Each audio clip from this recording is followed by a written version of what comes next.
என் நெஞ்சில் குடியிருக்கும்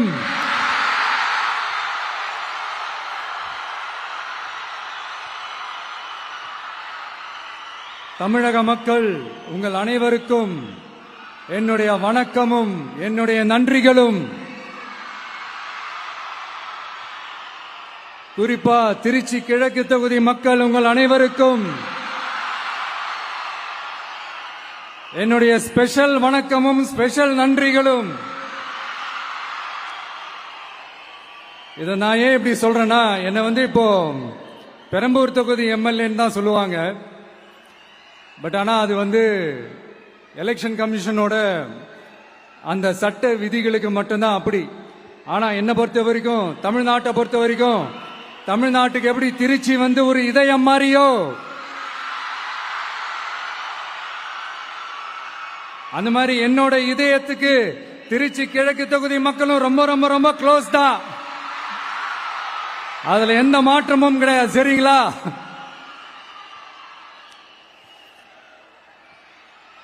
ஆட்சிக்கு சில வாரங்கள் கூட ஆகல.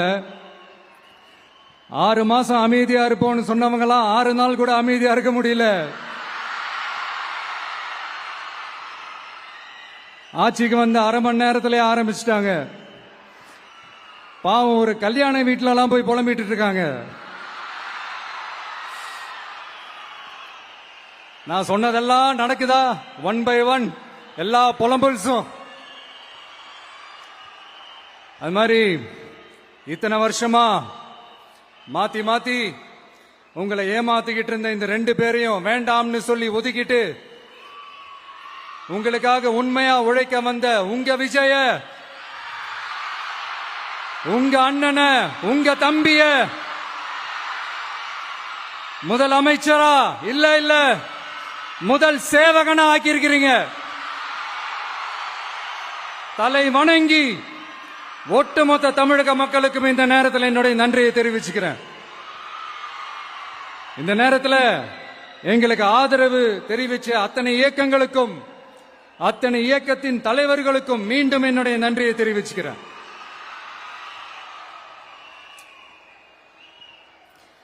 புரட்சி தலைவர் எம்ஜிஆர் அவர்களுடைய முதல் தேர்தலில் கூட இந்த அளவுக்கு ஒரு ஓட் பர்சன்டேஜ் வாங்கல அப்படின்ட்டு நிறைய பேர் சொன்னாங்க.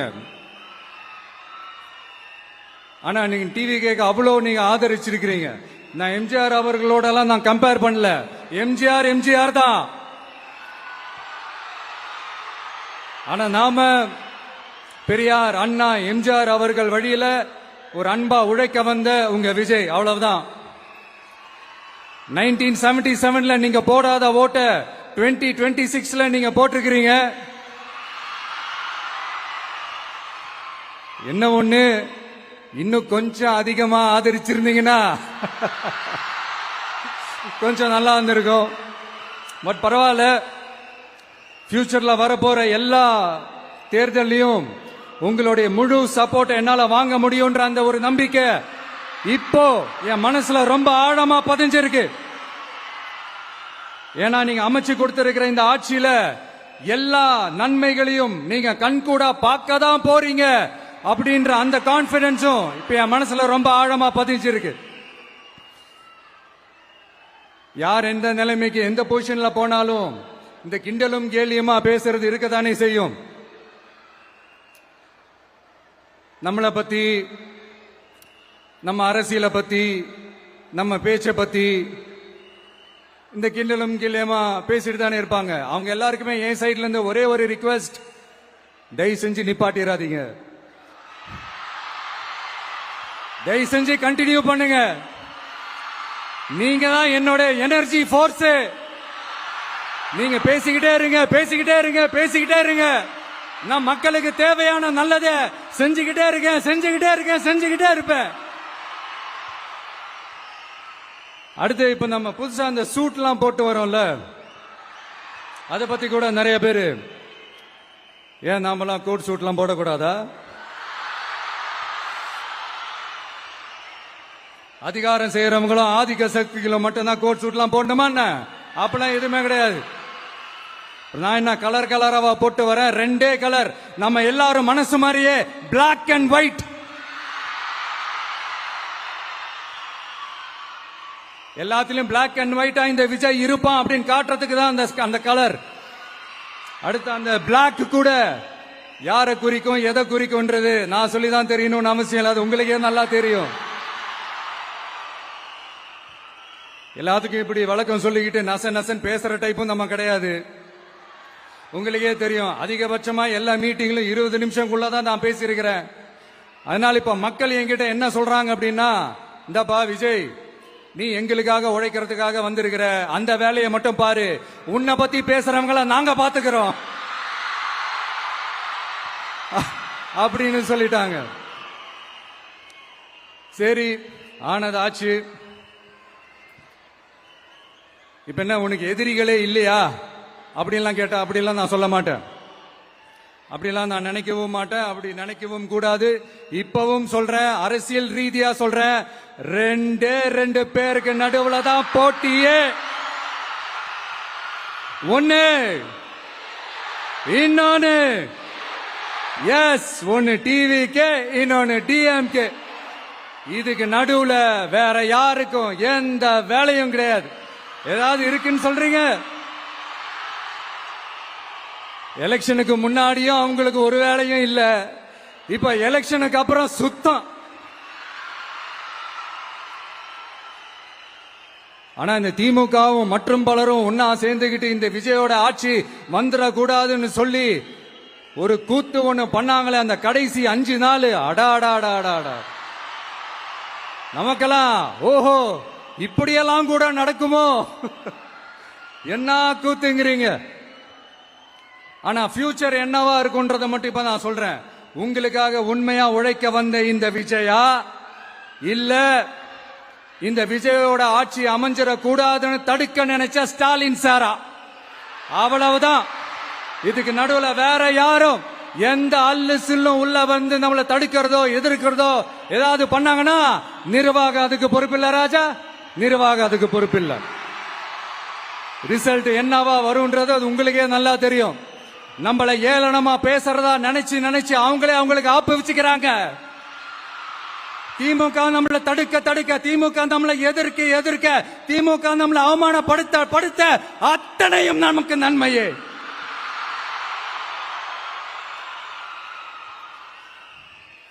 ஒன்னு கவனிச்சிங்களா மக்களே, நம்ம ஆட்சிக்கு வந்ததுக்கு அப்புறம் ஒரு விஷயம் ஒண்ணு நடந்துகிட்டு இருக்கு.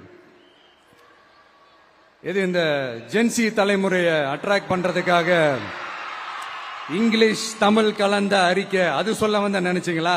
அந்த காமெடி எல்லாம் கிடையாது. அடுத்து இந்த ரியாலிட்டியை மறந்துட்டு இந்த ரீல்ஸ் போடுறது, அது சொல்ல வந்தீங்களா? அந்த காமெடியும் கிடையாது. இது சீரியஸா ஒரு விஷயம் நடந்துகிட்டு இருக்கு. முன்னெல்லாம் சட்டசபையில யார் பேசினா நமக்கு என்ன, யார் அடிச்சுக்கிட்டா நமக்கு என்ன இருந்த கூட்டம்லாம், இப்ப சட்டசபையில என்ன நடக்குது, என்ன பேசிக்கிறாங்கன்றது ரொம்ப உன்னிப்பா கவனிக்கிறாங்க. கவனிச்சீங்களா? திமுக ஸ்டைலே சொல்லணும்னா ரீல்ஸ் போட்ட கூட்டம்லாம் இப்ப நியூஸ் பார்த்துக்கிட்டு இருக்கிறாங்க. அதுல நமக்கு சந்தோஷம் தான், பெருமை தான். நம்மளுடைய யங்ஸ்டர்ஸ், நம்ம பெண்கள் எல்லாம் அந்த அரசியல் என்னன்னு தெரிஞ்சுக்கணும், அந்த அரசியல் என்னன்னு புரிஞ்சுக்கணும்னு அப்படி ஒரு விழிப்புணர்வு ஏற்பட்டிருக்கு. அதுல எங்களுக்கு சந்தோஷம் தான். இதெல்லாம் யாரால நடந்திருக்கின்றது நான் சொல்லிதான் உங்களுக்கு தெரியணும்னு அவசியம் இல்ல, அது உங்களுக்கே நல்லா தெரியும். இப்படிப்பட்ட நம்ம தெய்வங்களை, இப்படிப்பட்ட நம்ம மக்களை தற்குறின்றது இன்னமும் சொல்லிக்கிட்டு இருக்கிறாங்க. நான் காஞ்சிபுரத்துல சொன்னதை தான் இங்க நான் திரும்பவும் ரிப்பீட் பண்றேன். நீங்க தற்குறின்னு சொன்னீங்களே, அவங்க தான் உங்களோட அரசியல் வாழ்க்கையே ஒரு கேள்விக்குறி ஆக்கி இருக்கிறாங்க. கேள்விக்குறி ஆக்கிட்டாங்க, இன்னமும் ஆக்க போறாங்க. அன்னைக்கு நான் சொன்னப்போ சிரிச்சவங்க எல்லாம் இன்னைக்கு என்ன பண்ண போறாங்களோ. உண்மையை சொன்னாதான் அந்த கூட்டத்துக்கு கசக்குமே. உண்மையிலே நீங்க மக்கள் மனசை புரிஞ்சு வச்சிருந்தீங்கன்னா நீங்க இப்படி மக்களை தப்பாவே பேசியிருக்க மாட்டீங்க. அது என்ன, அப்புறம் அரசியல் புரிதல் இல்லாம மக்கள் நமக்கு ஓட்டு போட்டுட்டாங்களாம். இந்த கவர்ச்சியில மயங்கி மக்கள் நமக்கு ஓட்டு போட்டுட்டாங்களா? நான் என்ன, சரி விடுங்க.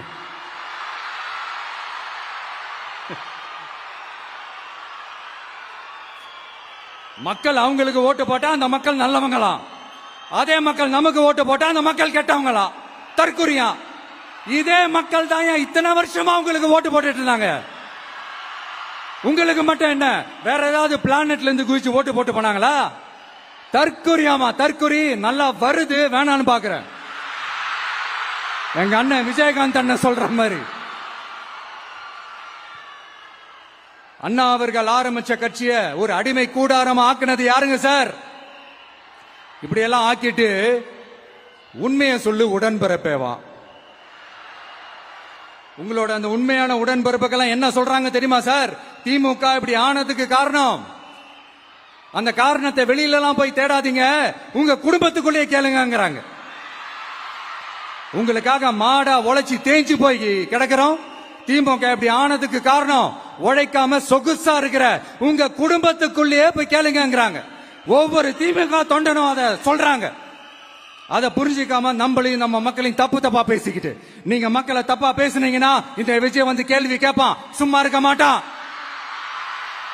இந்த விஜயும் தமிழ்நாட்டு மக்களும் வேறு வேறு இல்லை. இந்த விஜய் தான் தமிழ்நாட்டு மக்களோட ஒரு உண்மையான ஒரே பிரதிநிதி.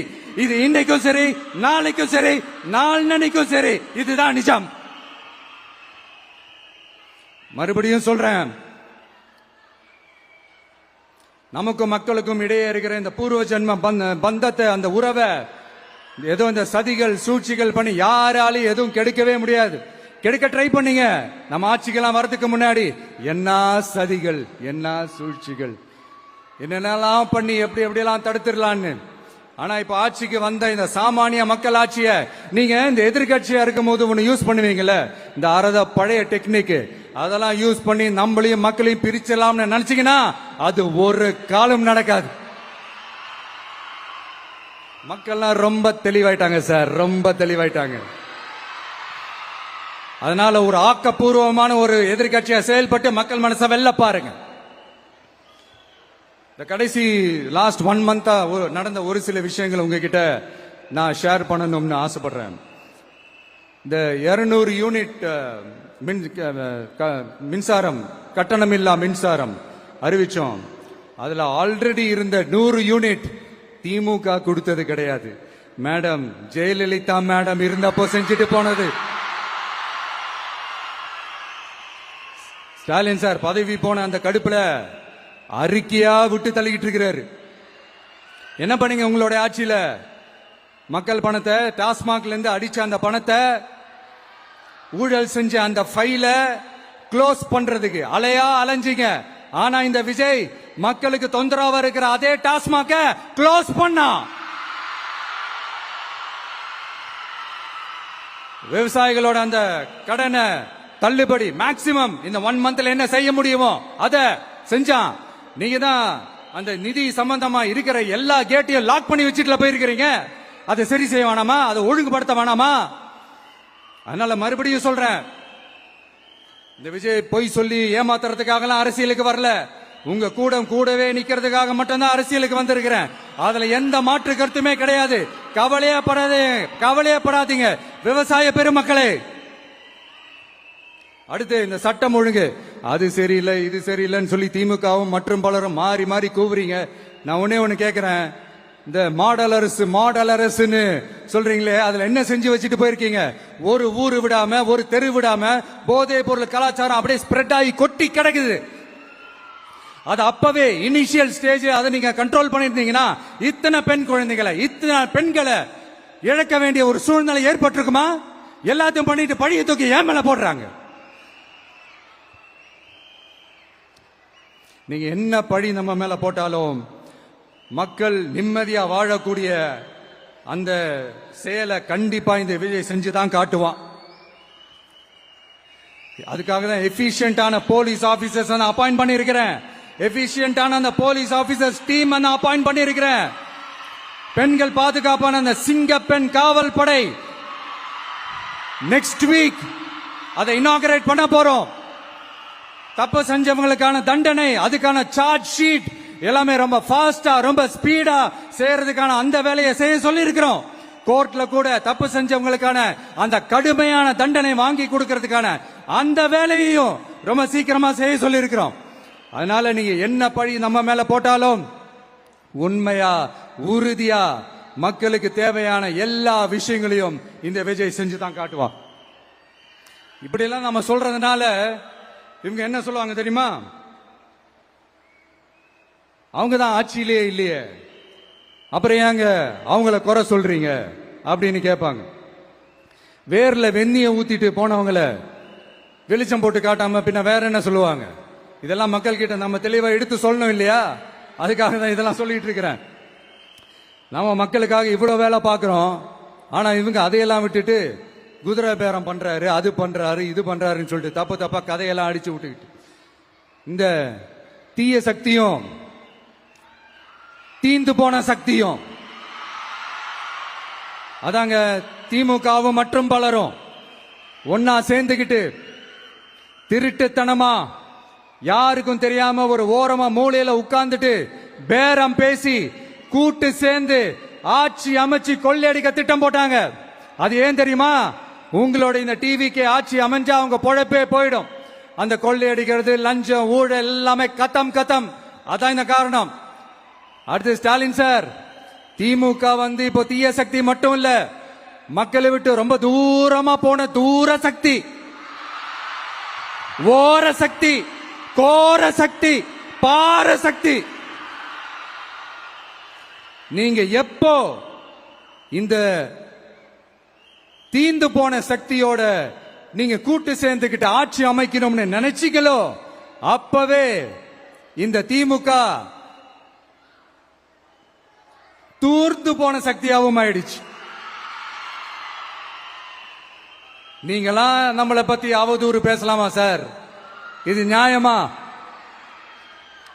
மக்களை இவ்வளவு பெரிய மக்கள் சக்தி நம்மளோடு இருக்கும் போது நமக்கு எதுக்கு வேற அரசியல்? எலெக்ஷன்ல 50-60 வருஷமா இருந்த சாதிய உடைச்சிருக்கிறோம், மதத்தை உடைச்சிருக்கிறோம், காசு கொடுத்து ஓட்டு வாங்கறத உடைச்சிருக்கிறோம். நாம எது செஞ்சாலும் கான்ஸ்டிடியூஷன்ல தான் செய்வோம். நாம சிங்கிள் மெஜாரிட்டி வாங்கி இருந்தாலும் நம்மள நம்பி முறையா கூட்டணியில கட்சியில ஆதரிக்க வர்றவங்களை அரவணைச்சு தான் இருப்போம். நான் இப்பவும் மீண்டும் டிக்ளேர் பண்றேன், டிவிகே ஆட்சி எந்த பாகுபாடும் இல்லாம எல்லாருக்குமான ஒரு ஆட்சியா தான் இருக்கும். அதுல எந்த மாற்றமும் கிடையாது.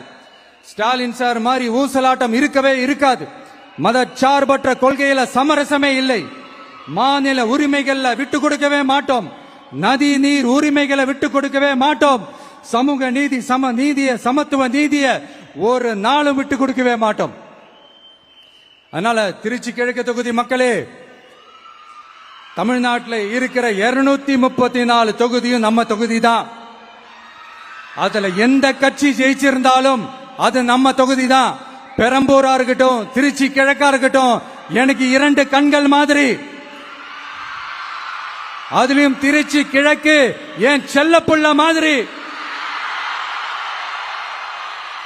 அதனால வரப்போற இடைத்தேர்தல்ல உங்க வீட்டில் இருக்கிற ஒருத்தரை, உங்கள ஒருத்தரை தான் வேட்பாளரா நிக்க வைக்க போறோம். நீங்க எப்படி இந்த விஜய்க்கு ஆதரவு கொடுத்து ஓட்டு போட்டு ஜெயிக்க வச்சீங்களோ, அதே மாதிரி வரப்போற இடைத்தேர்தல்ல உங்களுடைய அந்த வேட்பாளரையும் ஜெயிக்க வைப்பீங்கன்ற அந்த ஒரு நம்பிக்கை நான் முழுமையாக தான் நம்புறேன். உங்களுக்காக உழைக்க வந்திருக்கிறேன். உங்களுக்காக எல்லா விஷயத்தையும் நான் பார்த்து பார்த்து செய்வேன்.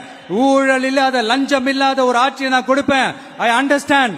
ஒரே நாள் அது நடக்காததான், ஒரு மேஜிக் இல்ல. பட் ஒரு நாள் அதை நான் நடக்க வைப்பேன். எனக்கு இப்ப வேற எந்த வேலையும் இல்ல உங்களுக்காக உழைக்கிறத தவிர. என் கடன் இனி என் மக்களுக்கு பணி செய்து கிடைப்பதே. மீண்டும் என்னை ஜெயிக்க வச்ச தமிழக மக்களுக்கும் திருச்சி கிழக்கு தொகுதி மக்களுக்கும் மீண்டும் என்னுடைய நன்றியை தெரிவிச்சுக்கிட்டு கான்பிடென்டா இருங்க, நல்லதே நடக்கும், வெற்றி நிச்சயம். மீண்டும் சந்திக்கும் வரை நன்றி, வணக்கம்.